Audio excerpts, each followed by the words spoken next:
Dans cette vidéo, on va créer notre première page sur Django qu'on va pouvoir afficher dans notre navigateur. Donc pour commencer, je vais aller ouvrir mon fichier views.py et c'est à partir de là qu'on va créer nos vues. Donc qu'est-ce qu'on veut afficher sur notre page web. Donc la première chose que je vais faire ici, on a déjà un import qui est render. Je vais vouloir aussi importer pour faire nos tests à partir de django.http.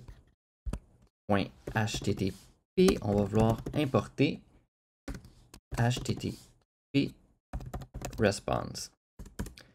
Ensuite, je vais pouvoir créer ma vue. Donc, on la définit. On va l'appeler par exemple index et on va mettre request entrée. Et là, je vais pouvoir afficher ce que je veux. Donc, on va vouloir faire un retour. Donc, on return http response et je vais vouloir mettre ce que je veux là-dedans. Par exemple, bonjour à tous.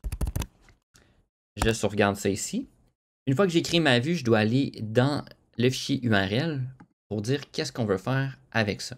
Donc, dans mon fichier URL, je vais laisser le chemin de base. Donc, je pourrais écrire par exemple index pour dire qu'on veut aller à l'index. Là, je vais le laisser vide. C'est quoi la vue? Donc, views.index. Et on va vouloir y donner un nom.